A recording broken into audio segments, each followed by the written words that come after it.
सदस्यों का मैं पायल अपने एवं अपने समस्त शांतिनाथ ग्रुप की ओर से आपका हार्दिक स्वागत एवं अभिनंदन करती हूँ। आप सबने बचपन में रामायण और महाभारत तो सुनी ही होगी। इनके पात्र कौशल्या एवं द्रौपदी का वर्णन हमारी 16 महासतियों में भी किया गया है। ये सब आपने नृत्य में भी देखा। अब आप सब ये विचार कर रहे होंगे कि कौशल्या और द्रौपदी जैन रामायण और जैन महाभारत में सती कैसे कहलाती है, तो आइए ये सब जानते हैं। प्राचीन काल में कुशलपुर नाम की एक नगरी थी।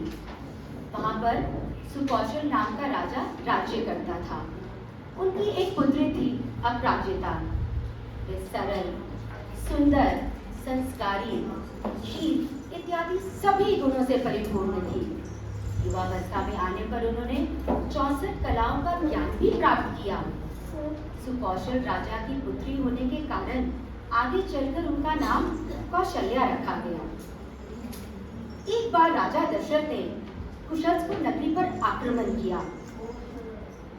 इस युद्ध में सुकौशल राजा हार रहे थे। राजा दशरथ के तेज, बल और बुद्धि को देखकर सुकौशल राजा बहुत प्रभावित हुए और उन्होंने अपनी विवाह योग्य पुत्री कौशल्या का हाथ उनके हाथ में देने का प्रस्ताव राजा दशरथ के समक्ष रखा, जिसे राजा दशरथ ने सहज ही स्वीकार कर लिया।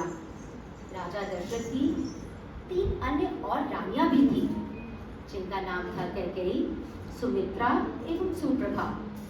राजा दशरथ को कौशल्या से राम, कैकेयी से भरत, सुमित्रा से लक्ष्मण एवं सुप्रभा से शत्रुघ्न पुत्र रत्न प्राप्त हुए।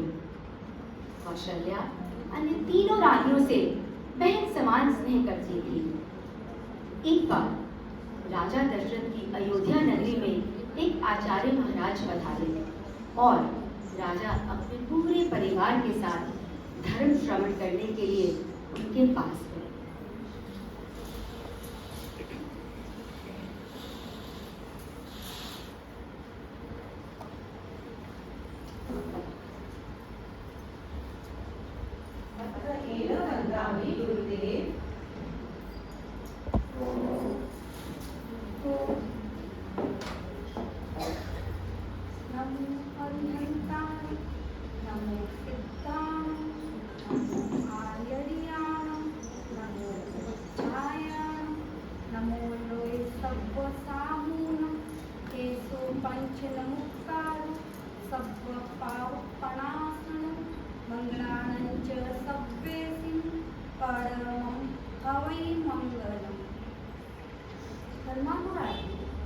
आज हमारा अयोध्या नगरी में आगमन हुआ। वह अयोध्या नगरी जहाँ धर्म की स्थापना हुई और वह धर्म जो अनेक जीवों के उत्थान का कारक होता है। हे राजन, आप अत्यंत भाग्यशाली हैं जिन्हें ऐसे राज्य में शासन करने का सुअवसर मिला जहाँ 5 तीर्थंकरों के 19 कल्याण। भव्य जीवन की 2 धाराएं हैं, एक राग की धारा और दूसरी वैराग्य की धारा। राग की धारा मनुष्य को अधोगति की ओर ले जाती है, जबकि वैराग्य की धारा जीव के उत्थान का कारण बनती है। दुख का मूल तो भोगा शक्ति ही है। जब तक जीव इन नश्वर वस्तुओं में लिप्त रहेगा, आत्मा का कल्याण नहीं हो सकता। इसलिए हे भव्य जीवों, इन बेड़ियों को तोड़ डालो और जब आपका अपने प्रियजनों के प्रति मुंह छूट जाएगा, स्वतः ही राग और द्वेष का विच्छेद हो जाएगा। इसलिए हे भव्य जीवों, सम्यक चारित्र को अपनाकर अपने आत्मा के कल्याण की ओर प्रशस्त हो जाओ। आपके मुखारबिंद से धर्मदेशना श्रवण कर मेरी अंतरात्मा में वैराग्य का भाव जागृत हुआ है। ओ भाग्य राजन, संसार में 2 तरह के धर्म हैं, एक देश विरोधी और एक सर्व विरोधी। राजन, आपने राज्य के प्रति कर्तव्य को तो बहुत अच्छी तरह से निभाया, वह भी धर्मपूर्वक। परंतु अभी अभी आपके मन में जो सर्वविरति की भावना उत्पन्न हुई है, उसके और बिना विलंब किए अग्रसर हो जाओ राजन। कहती तुलसी, सर्वमंगल मांगल्यम सर्वकल्याण कारणम प्रदानम सर्वधर्मानम जैनम जयति शासनम।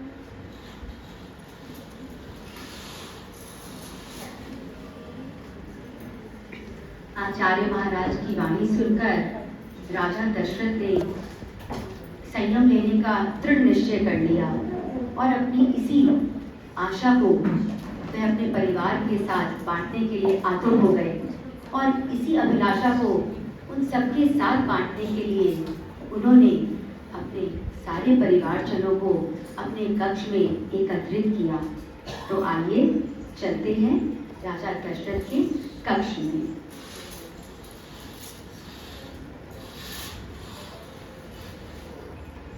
वाह, गुरुदेव की वाणी में क्या जादू भरा था, क्या प्रवचन था। जैसे पीयूष का अनुपम पान समस्त आवरणों को छेद भेद कर आत्मा के हर अणु में मधुर श्वास दे रहा था। देवी, प्रवचन सुनकर मेरा मन आनंदित हो उठा है। मेरे मन में वैराग्य का भाव जागृत हुआ है। यदि आप सभी की आज्ञा हो तो मैं संयम पथ पर अग्रणी होना चाहता हूँ। बड़ा ही उत्तम विचार है स्वामी। और राम को राज्य की जिम्मेदारी सौंपना चाहता हूँ। पिताश्री, गुरुदेव की वाणी सुनकर मेरे मन में भी वैराग्य उत्पन्न हुआ है। अरे वाह, ये तो बड़ा ही हर्ष का विषय है पुत्र। यदि आपकी आज्ञा हो तो मैं भी आप ही के संग संयम के मार्ग पर अग्रसर होना चाहूंगा पिताश्री। अवश्य पुत्र, अवश्य। नगर में राम के राज्याभिषेक की घोषणा की जाए, राम के राज तिलक की तैयारियां की जाए।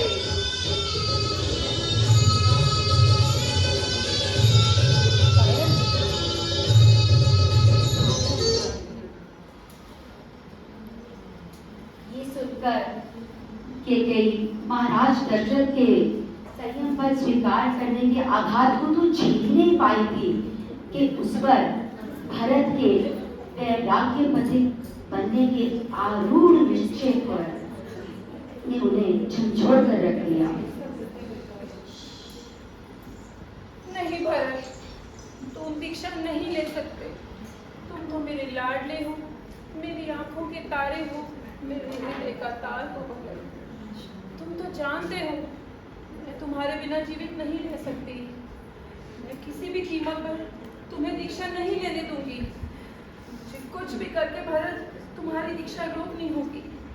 मुझे कुछ समझ नहीं आ रहा, मैं क्या करूं? मैं कैसे रोकूं भरत को जाने से? हो गया ना कल्याण, इतना समझाती थी। देखा, आखिर राम का ही राज्याभिषेक हो रहा है ना। मैं तो इस केकई रानी को समझा समझा के थक गई थी। अरे वो केकई रानी, आज इतनी परेशान क्यों लग रही हो? हमेशा तो आपका मुखड़ा फूल के जैसा खिला रहता था। क्या बताऊं तुझे मंत्रा, महाराज दशरथ राम के राज्याभिषेक के बाद दीक्षा लेकर संयम के पथ पर जा रहे हैं। और न जाने कैसे मेरे भरत के मन में भी दीक्षा के भाव उत्पन्न हो गए हैं। तू तो जानती है ना, भरत मेरा लाडला है। मैं उसके बिना नहीं जी पाऊंगी। मुझे कुछ समझ नहीं आ रहा, मैं उसे कैसे रोकूं, अपने पास कैसे रखूं उसे। अरे मेरी भोली रानी, प्रलय आने में तो एक क्षण भी नहीं लगता, और तुम्हारे पास तो अभी पूरी रात पड़ी है। देख मंत्रा, मैं पहले से ही बहुत परेशान हूँ। मेरे साथ पहेलियां ना बुझाना। तू ठीक ठीक समझा, तू क्या कहना चाहती है? क्या तेरे पास कोई सुझाव है? रानी, आप तो हमेशा भोली ही रहोगी। आपको याद है, एक बार युद्ध में आपने राजा दशरथ की जान बचाई थी, और उन्होंने आपसे एक वचन मांगने को कहा था। उस वचन का क्या? ओहो, अभी भी नहीं समझी? अब वह अवसर आ गया है। राजा से वचन में भरत का राज्याभिषेक मांग लो। अगर भरत का राज्याभिषेक हो गया तो ना वह संयम लेगा और ना आपसे दूर जाएगा। वारी मेरी मंत्रा, तूने तो मेरी समस्या ही सुलझा दी। यही उचित रहेगा। मैं अभी महाराज के पास जाती हूँ और अपने भरत के लिए राज्याभिषेक मांगती हूँ। ये ले मंत्रा, तेरा इनाम। मेरा तो मनोरथ सफल हो गया। अब भरत राजा बनेगा। केकई महाराज दशरथ के कक्ष में जाती हैं।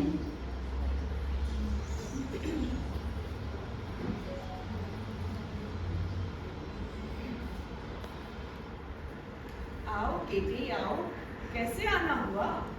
महाराज, मैं राम के राज्याभिषेक के इस मंगलमय अवसर पर आपसे एक वचन चाहती हूँ।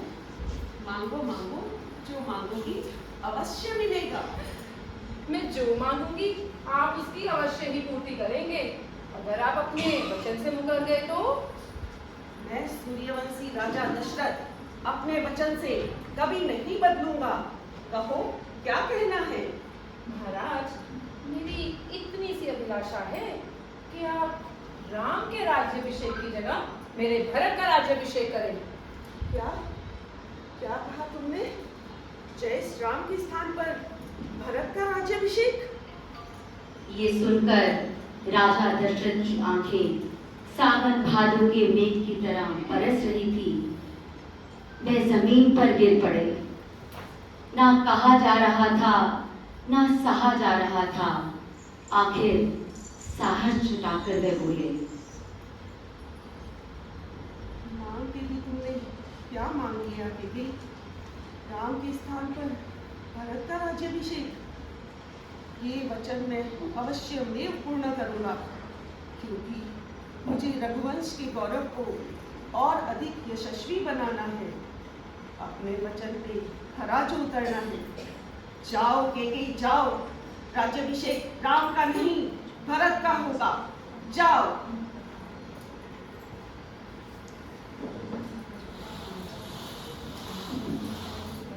इस घटना से महारानी कौशल्या बिल्कुल ही अनजान थी।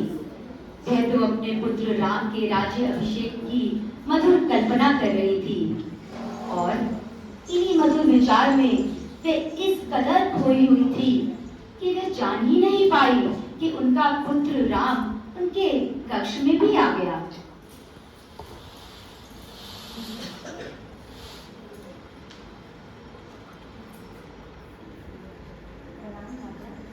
अरे पुत्र राम, अभी तक तो वैसी सामान्य वेशभूषा में ही हो। आज तो तुम्हारा राज तिलक है, बहुत ही शुभ अवसर है। जाओ, जाकर शीघ्र जल्दी से राज तिलक के लिए तैयार हो जाओ। माताश्री, अब राज तिलक के लिए तैयार होने की कोई आवश्यकता नहीं। राज्याभिषेक का निर्णय बदल चुका है। निर्णय बदल चुका है? मैं कुछ समझी नहीं। माताश्री, मैं पिताजी से आशीर्वाद लेने उनके कक्ष में गया था और वहां जाकर मैंने देखा कि बहुत ही उदासीन बैठी हैं और उनकी आंखें भी नम थी। पूछने पर पता चला कि माता कैकेयी के पास उनका एक वचन धरोहर में पड़ा था और माता कैकेयी ने आज ही अपने वचन की पूर्ति की मांग की है और पिताजी का वचन पूरा हो सके उसके लिए मेरा वनवास जाना ही उचित होगा। माँ, तेरा वनवास जाना? पुत्र तू ये क्या कह रहा है? हाँ माताश्री, माता कैकेयी ने भरत के राज्याभिषेक की मांग की और भ्राता भरत राज्याभिषेक के लिए तैयार ही नहीं है। मेरे रहते हुए कभी राजगद्दी पर आसीन होने के लिए तैयार ही नहीं होंगे। इसीलिए माताश्री, मेरा वनवास जाना ही उचित होगा। राम, मुझे तुमसे यही अपेक्षा थी और तेरे वनवास जाने के बाद मैं भी संयम पद को स्वीकार करूंगी। माताश्री, आप भरत को समझाइए कि वे राज्याभिषेक के लिए तैयार हो जाए। भरत मेरे ही अनुज है। राज्याभिषेक उनका हो या मेरा, एक ही बात है और पिताश्री के वचनों का पालन हो सके, ये हमारा सबसे बड़ा कर्तव्य है। राम, मुझे गर्व है तुम पर। तुमने मेरी कोख से जन्म लेकर तुमने मुझे ही नहीं संपूर्ण सूर्यवंश को गौरवान्वित किया है और पिता के वचनों के सम्मान के लिए राज्याभिषेक का त्याग और वनवास को स्वीकार कर तुमने जो मर्यादा प्रस्तुत की है वह रघुकुल के इतिहास में स्वर्णाक्षरों से लिखी जाएगी और तुम मर्यादा पुरुषोत्तम राम कहलाओगे। देखते देखते राम के कदम वन की ओर बढ़ गए और सीता और लक्ष्मण ने राम के चरणों का अनुगमन किया और रानी कौशल्या ने भी महापथ अर्थात वैराग्यपथ अंगीकार करने का निर्णय कर लिया, जिसे सुनकर भरत आश्चर्यचकित रह गए और माता कौशल्या को रोकने के लिए उनके कक्ष में गए। माते, प्रणाम माताश्री। आयुष्मान भव। कैसे हो पुत्र? हे माँ, मेरा मन आज करुण रुदन कर रहा है। मैं विचलित हूँ और दुविधा में हूँ। जब मुझे आपके संबल और स्नेह की आवश्यकता है, तब आप मुझे यूं निराधार करके जा रहे हो। और फिर लोग क्या कहेंगे कि भरत ने राज सिंहासन के लालच में आकर अपने पूज्य माता पिता और भाई भाभी सबको राजमहल से निकाल दिया और स्वयं अयोध्या का अधिपति बन बैठा। नहीं माँ, नहीं, तुम ऐसा कदापि होने नहीं दे सकती। माँ, मैं जानता हूँ कि माँ कैकेयी ने तुम्हारे साथ दुर्व्यवहार किया है, परंतु तुम तो क्षमा और समता की स्वयं मूर्त हो। तुम तो मेरी आदर्श हो, फिर मुझसे यूं रूठ के क्यों जा रही हो माँ? भरत, मेरा संयम का मनोभाव अंत प्रेरित है और इस सारे घटनाक्रम में मैं कैकेयी को या और किसी को दोषी नहीं मानती। सब कुछ कर्माधीन है। नियति के अनुसार जो होना है वो होकर ही रहता है। इसीलिए भरत, तू स्वस्थ मन से विधिपूर्वक राज्य कर और मुझे संयम की अनुमति दे। नहीं माँ, नहीं, मैं ऐसा कभी नहीं होने दूंगा। क्या मैं तुम्हारा पुत्र नहीं? क्या तुम्हें मुझसे कदापि प्रेम नहीं? मेरी भावना की खातिर मुझे यूं निसहाय करके मत जाओ माँ, रुक जाओ माँ, रुक जाओ। भरत, मैं तुमने या राम में कोई भेद नहीं देखती। जैसे मेरे लिए राम है वैसे ही तुम। और आज तक मैंने राम की किसी बात को इनकार नहीं किया, तो फिर तेरी बात को कैसे इनकार कर दूं? तुम जैसा चाहते हो वैसा ही होगा। परंतु मैं राजमहल में रहकर भी अपने जीवन को धर्ममय बनाते हुए वितराग परमात्मा के मार्ग का अनुसरण करूंगी। आप धन्य हो माँ, आप धन्य हो। कौशल्या को पाकर राजमाता का पद धन्य हो गया। वैराग्यवती कौशल्या को राजमहलों के सुखों में कोई रस नहीं था। अंत में दीक्षित होकर वह स्वर्गगामिनी हुई। अपराजिता, निश्चित रूप से अपराजिता, कभी अपने पिता की पराजय का भार अयोध्या की महारानी बनकर उतारती है, तो कभी अपने पुत्र राम को वनवास की आज्ञा देकर और स्वयं महलों में वनवासिनी बन जाती हैं। कभी प्रेम और उदारता से कैकेयी के मन को जीत लेती है, तो कभी त्याग निष्ठा से भरत के मन में स्थान बना लेती है, जो जन्म देकर कैकेयी भी न बना पाई। धन्य है सीता सती कौशल्या, धन्य है सती कौशल्या। चकित हो गई।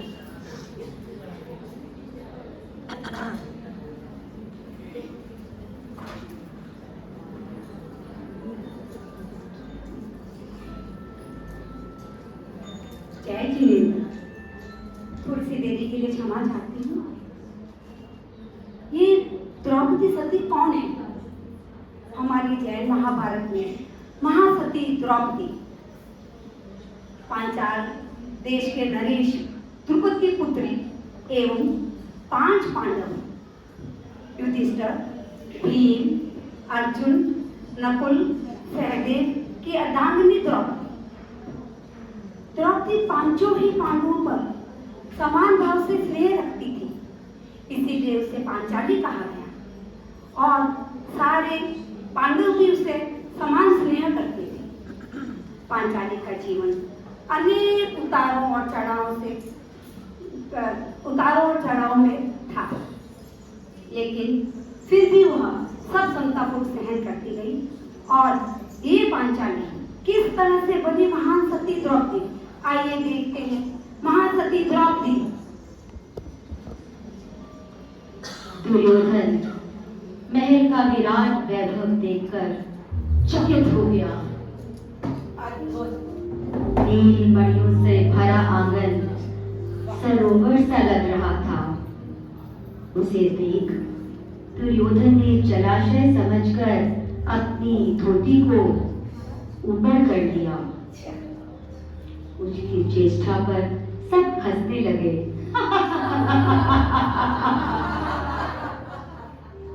जब वह आगे बढ़ा तो पानी होने पर उसे पानी नहीं दिखाई दिया।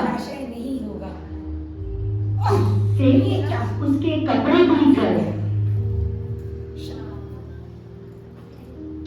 जैसे ही कुछ और आगे बढ़ा तो बाहर का दृश्य द्वार के आकार समझकर वह प्रवेश करने लगा, परंतु उसका मस्तक जोर से टकराया। ये सारा दृश्य ऊपर गवाक्ष में बैठी द्रौपदी ने देखा। हंसते द्रौपदी के मुख से शब्द निकले। अरे हंसू नहीं तो क्या करूं, अंधे का बेटा अंधा। ये शब्द दुर्योधन को तीर की तरह चुभ गए। उसके क्रोध का पारावार न रहा। हृदय में पैर की गांठ बंध गई। दुर्योधन पहले से ही पांडवों की अभिवृद्धि से ईर्ष्या में चल रहा था। दुर्योधन अपने महल में उदास बैठा है और शकुनी मामा आते हैं।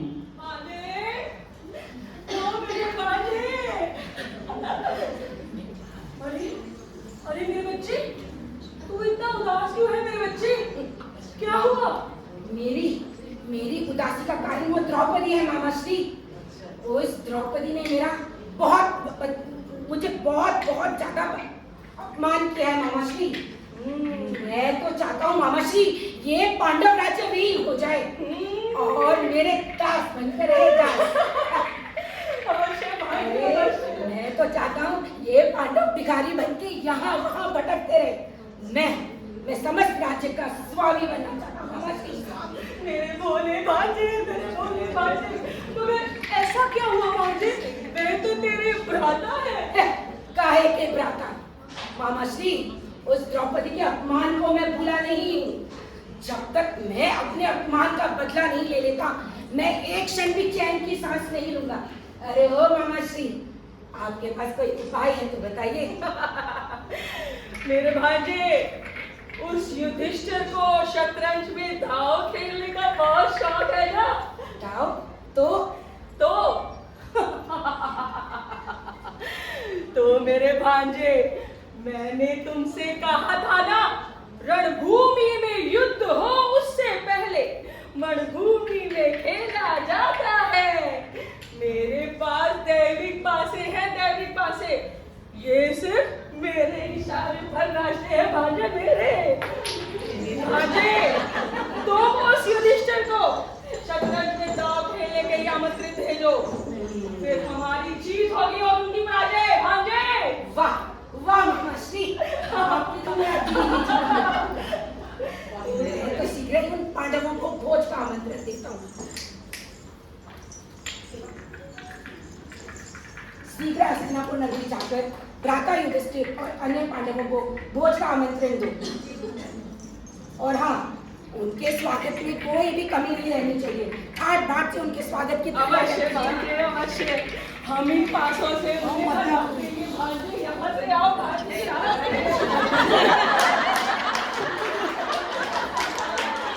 राजा गणेशा, सारा दृश्य ही बदल गया।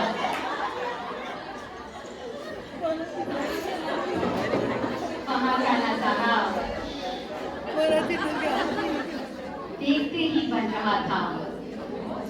56 घोड़ों की तैयारियां जोर शोर से चल रही थी, तो दूसरी तरफ शतरंज की बाजी भी सज रही थी।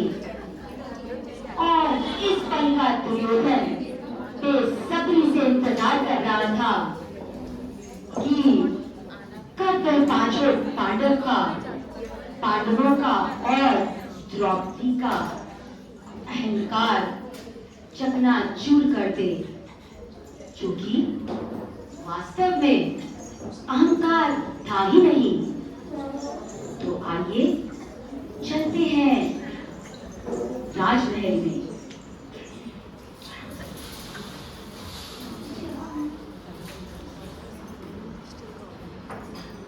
भ्राता दुर्योधन, आनंद आ गया। भोजन अत्यधिक स्वादिष्ट था, जरूरत से ज्यादा ही खाया गया है। अब तो ऐसे लगता है एक शैया मिले और निद्रा घेर ले बस। अरे अरे भ्राता युधिष्ठिर, इतनी जल्दी भी क्या है? क्यों ना एक एक बाजी शतरंज की हो जाए। शतरंज? हाँ हाँ, क्यों नहीं? वैसे भी बहुत दिन हुए। आओ भ्राताओं, आओ।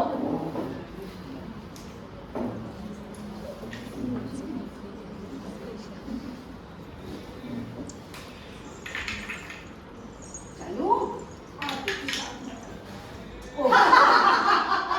हमारी जीत दुर्योधन, हमारी जीत हुई।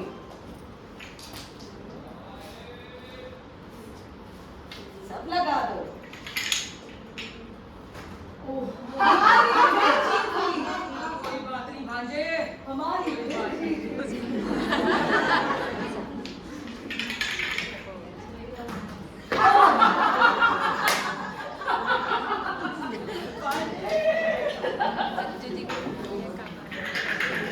बताइए भ्राता युधिष्ठिर, क्या लगाएंगे दांव पर? हम अपने अमूल्य अलंकार दांव पर लगाते हैं। प्रारंभ में तो दोनों ही पक्षों की हार जीत चलती रही। कभी पांडव जीतते और कभी कौरव जीतते। लेकिन धीरे धीरे जब खेल जमने लगा, मामा शकुनी ने अपने मायावी पासे निकाले और उसके प्रभाव से युधिष्ठिर की निरंतर हार होती चली गई।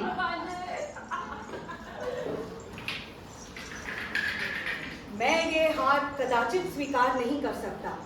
मैं अपने ग्राम, नगर, क्षेत्र, अपना सारा राज्य दांव पर लगाता हूँ। मामाश्री, ये बाजी तो हमें ही जीतनी होगी। अवश्य मेरे भांजे, अवश्य।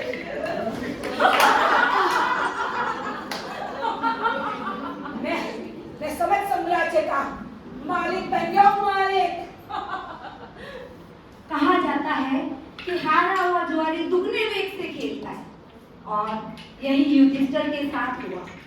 वह अपने गांव, नगर, क्षेत्र, यहाँ तक कि अपनी सब अमूल्य वस्तुएं भी उसने दांव पर लगा दी और हार गई। और बाद में स्वयं को तथा अपने भ्राताओं को भी दांव पर लगाकर हार गए। मामाश्री, ये बाजी तो मुझे ही जीतनी होगी मामाश्री। चाल चलिए। अवश्य भांजे, अभी तो मैं बताता हूँ।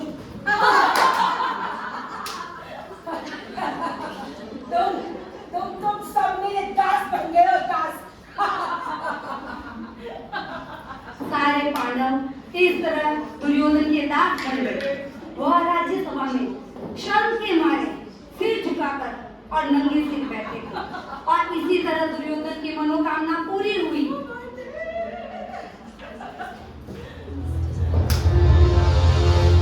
बोलो, अब आखिरी राउंड खेलोगे? बताओ दांव पर लगाने के लिए कुछ भी नहीं है हमारे पास। अरे युधिष्ठिर, अभी तो दुनिया की सबसे मूल्यवान वस्तु बची हुई है तुम्हारे पास।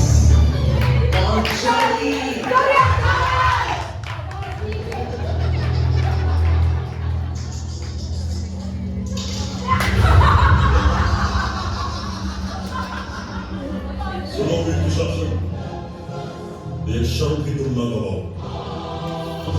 पांचाली के बाल खींचते हुए सभा में आओ।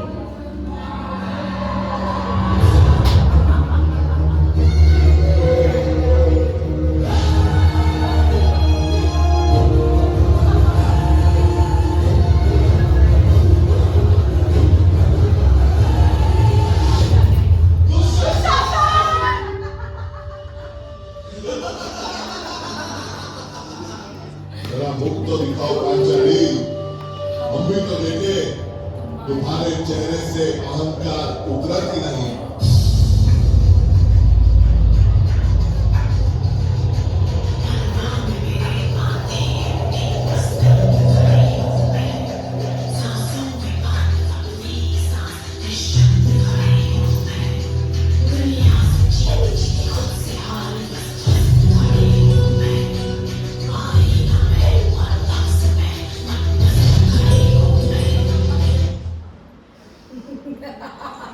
अरे ओ द्रौपदी, अब तू रानी नहीं, अब तू मेरी दासी है, मेरी। इन पांडवों की हार ने तुझे मेरी दासी बना दिया द्रौपदी। आ द्रौपदी, आ मेरी गोद में बैठ द्रौपदी। आ द्रौपदी। ये सब क्या? अरे निर्लज्ज, उन शब्दों का उच्चारण करते तेरी जबान क्यों नहीं कट गई? इस सभा में सभी मेरे आपजन और पूज्य बैठे हैं। क्या आप सब ये अत्याचार रोक नहीं सकते? या आप सब निपुण लोग पाप के पक्षधर हो गए हैं? नहीं, कभी नहीं। क्या इस सभा में मेरा कोई हितैषी नहीं है? क्या यही राजवंश कुल की संस्कृति है? चिल्ला मत द्रौपदी, अब तू महारानी नहीं, अब तू मेरी दासी है, मेरी। अरे ओ, पहले जैसा राजसुख भोगना चाहती है? आ द्रौपदी, आ आ आ मेरी जंगा पे बैठ द्रौपदी, मेरी जंगा पे। जब मेरे पति पहले से ही अपने आप को हार होते हैं, तो उन्हें मुझे दांव पर लगाने का कोई अधिकार ही नहीं। और याद रख दुर्योधन, तेरी मृत्यु इसी गंगा के टूटने से होगी। देखा जाएगा।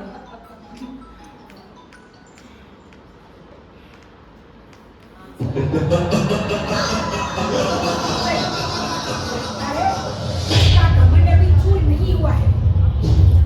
इसके वस्त्र उतारकर उसको दासी के वस्त्र पहना दिए जाए।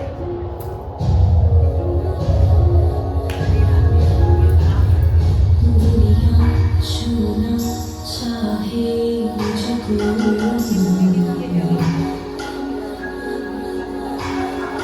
जैसे उनकी सारी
लज्जित हुआ।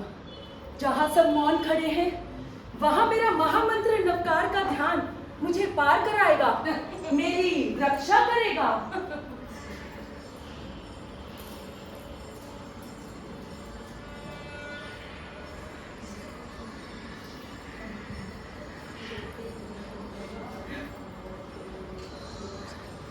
Can we redo this?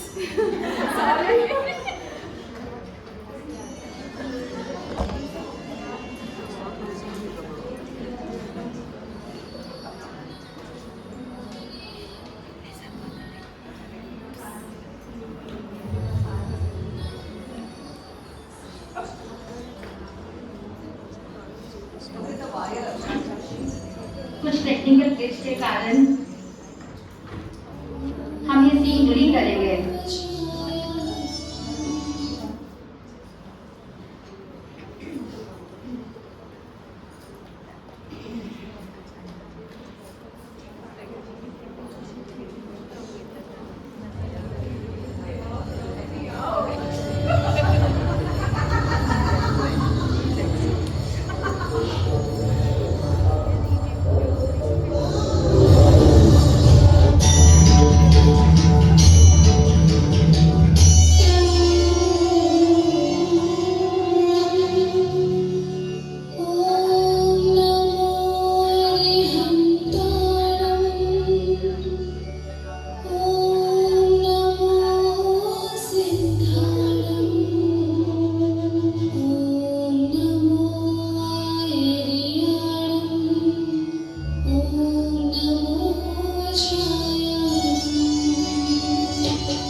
अन्याय का, निर्दोषी के समक्ष दोषी का मस्तक हर बार झुकाता है जब विधाता अपने चौसर का खेल दिखाता है।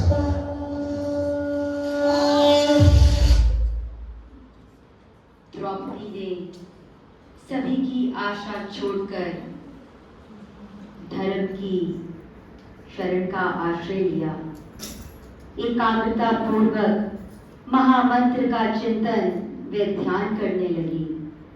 द्रौपदी जानती थी धर्म ही एक पात्र जीवों का रक्षक है। महामंत्र का स्मरण करती वे आत्मा की अनंत गहराइयों तक पहुंच गई।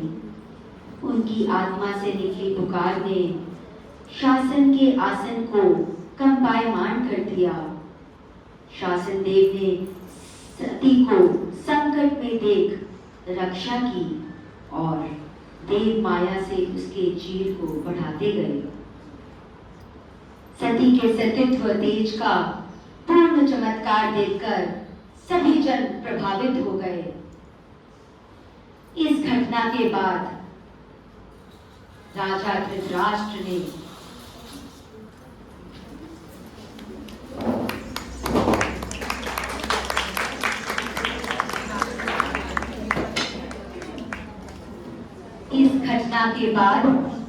राजा धृतराष्ट्र ने दुर्योधन को अपने कक्ष में बुलाया। आइए चलते हैं राजा धृतराष्ट्र के कक्ष में।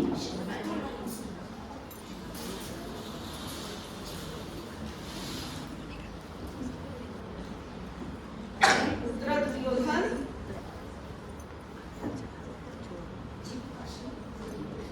तू इतना अधम होगा मुझे संभावना नहीं थी।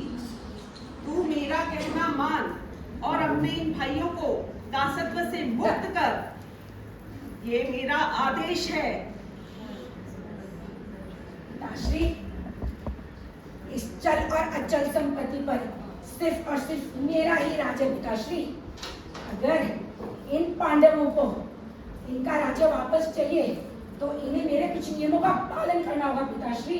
वो क्या है पुत्र? इन पांडवों को 12 वर्ष का वनवास और 1 वर्ष अज्ञातवास रहना होगा। अगर इस बीच ये मुझे कहीं दिखाई दिए पिताश्री, तो इन्हें पुनः 12 वर्ष का वनवास और 1 वर्ष अज्ञातवास जाना होगा। पर अगर ये द्रौपदी अगर मेरी बनकर रहे ना पिताश्री, तो मैं इनका राज्य पुनः लौटा दूंगा। दुर्योधन!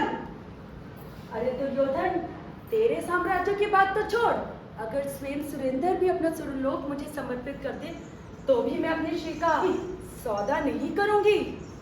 मुझे अपने नाथ के साथ वन वन घूमना, भूख प्यास के कष्टों को सहना मंजूर है, परंतु तेरी वासना में भोग की तो मैं स्वप्न में भी कल्पना नहीं करती। मुझे अश्लील के शीतल जल से प्यास बुझाना कभी भी स्वीकार नहीं होगा। ये है सती के गुण।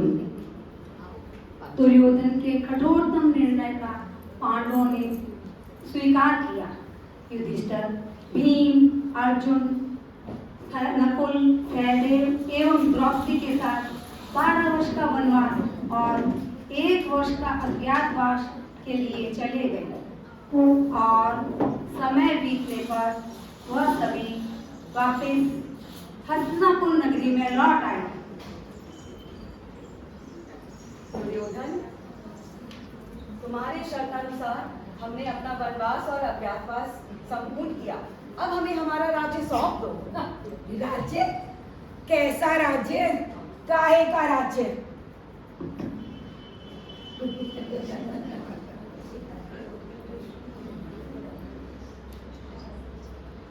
इस पर पांडुपुत्र ने श्री कृष्ण को निवेदन किया कि वे शांति दूत बनकर दुर्योधन से बात करें।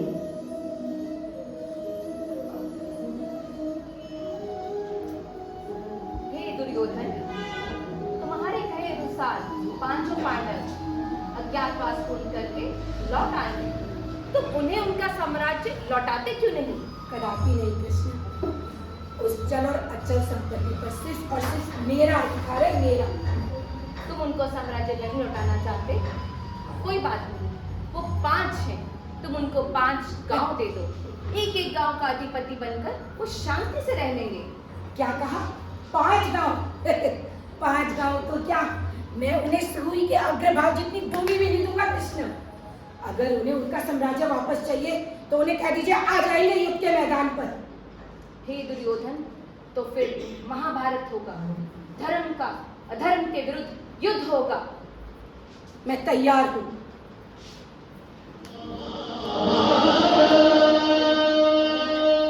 कुरुक्षेत्र के मैदान में महान युद्ध, महाभारत के युद्ध में भीम और दुर्योधन का कड़ा युद्ध। दुर्योधन अपनी दोनों जंगा संभालकर युद्ध करने लगा, परंतु भीम के अंदर आक्रोश भरा था। वह अपने वचन से कहां पीछे हटता। मौका मिलते ही भीम ने दुर्योधन की दोनों जंघाएं तोड़ दी। दुर्योधन जमीन पर गिर पड़ा। अरे दुर्योधन, संभाल अपने आप को।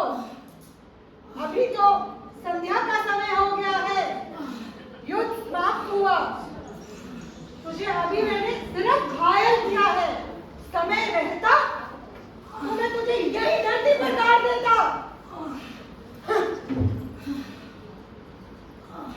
संध्या का समय होने पर युद्ध समाप्ति की घोषणा हो गई। सभी अपनी अपनी छावनी में चले जाते हैं और उसी समय अश्वत्थामा, जो कि राजा दुर्योधन का सेवक था, राजा दुर्योधन के कक्ष में प्रवेश करते हैं। महाराज की जय हो। महाराज, मैं अश्वत्थामा महाराज। अरे महाराज, आपकी ऐसी दशा? महाराज, आप तो महान पुरुषोत्तम है। आपने तो कभी भी अपनी शत्रुता पे दीनता नहीं दिखाई महाराज। महाराज, आप इस अश्वत्थामा को आज्ञा दीजिए, मैं अभी उनकी गर्दन काट के आपके चरणों में रखता हूँ महाराज। मेरा अंतिम समय निकट है।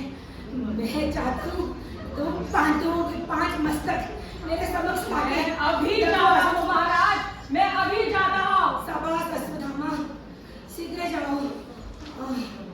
अरे रात्रि का समय है, लगता है वो द्रौपदी 5 पांडवों के साथ शयन कक्ष में होगी।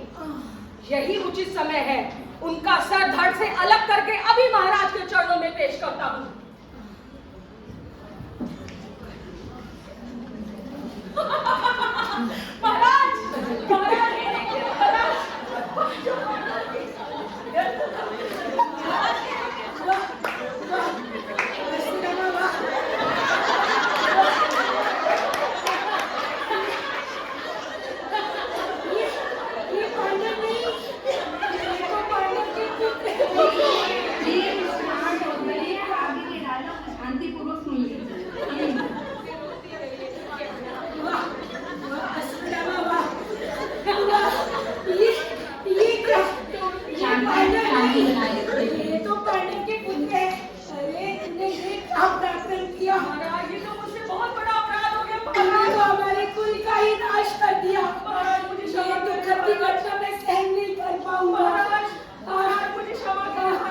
ये आघात दुर्योधन सहन नहीं कर पाया और मृत्यु को प्राप्त हो गया।